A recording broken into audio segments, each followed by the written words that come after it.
Hi there, hope you're having a good day. Welcome back to another video. Today we'll be talking about Tyrese Haliburton's first signature shoe, and this is the Puma Hali 1.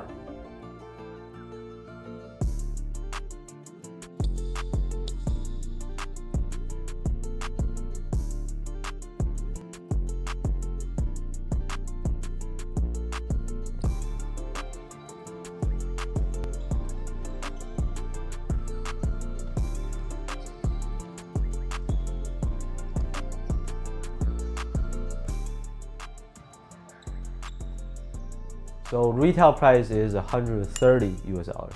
Puma has been pretty consistent with their pricing. These Opal Nitro 1 and 2, their Lamello series, Stewie 4, all of them are right around the same price point. Fun fact, as the Bonnie Blue of basketball shoes, like having played in so many pairs from so many brands, I would usually have a clear expectation of how a shoe is going to feel like based on the online images, tech specs, but this is not what I anticipated. Completely different in one particular aspect. Is that a good or bad thing? Let's get right into it. As to how the Hali 1 performs, cushion was one of the bright spots and kind of surprised me with the amount of bounce back, especially in the heel. It's still nitro foam, but this time, just like the MB5, it seems like they've tuned it to become more foamy and bouncy. You get a responsive feeling from front to back. There's a TPU plate in the midfoot. It adds some springiness to your movement. More stable than the MB5. Some shaky moments I had in that shoe caused by the mushiness, not an issue here. Remember I said my expectations were wrong. I thought this was going to be a lightweight, low to the ground, typical guard shoe nowadays, because he wore Kobe all the way before signing with Puma. This feels nothing like a Kobe, which is honestly a good thing to me. Puma-like, but also unique. 430 grams or so for size 10.5. They aren't really light on feet. Also not a thin midsole. For court feel, it'll probably be higher off the ground than most of us anticipated. In terms of weight distribution and cushioning, I'll just summarize it as very well balanced. Landings are safe, don't worry about that. Traction, now let's bring this up one more time while we're here. Whenever you see a translucent outsole on a Puma hoop shoe, that should be green light. Or whenever you see a solid rubber version on the same model, maybe it's a warning sign to grab a different colorway. For example, the Haliburton Opal Nitro in that Pacers colorway, I was itching to get a pair, but solid rubber also, I held off on it. Here on this blue colorway, it comes in a clear translucent outsole. Looks icy blue on the bottom. Herringbone pattern, very safe and effective. It also has a nice squeak sometimes, compared to their solid rubber, which is completely silent.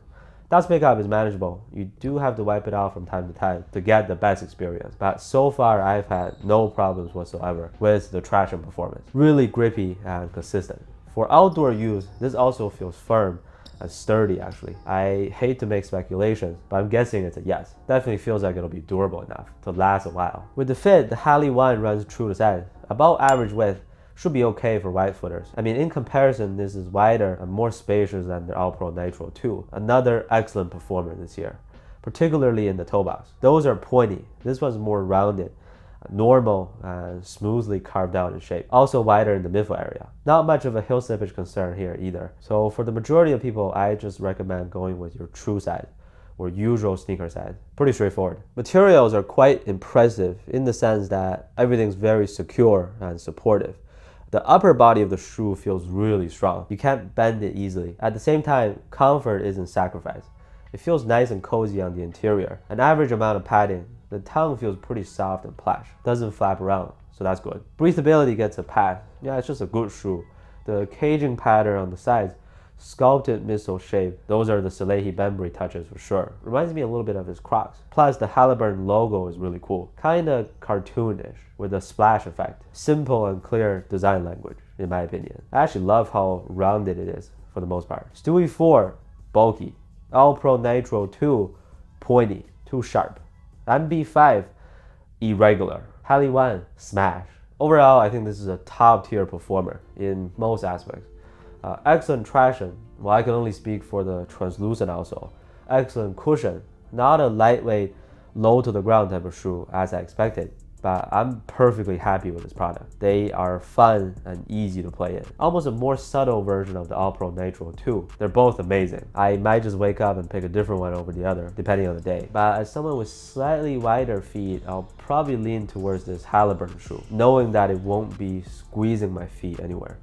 As always, let me know what you think about the Puma Hali 1 down in the comments. Thank you so much for watching, and I'll see you on the next one.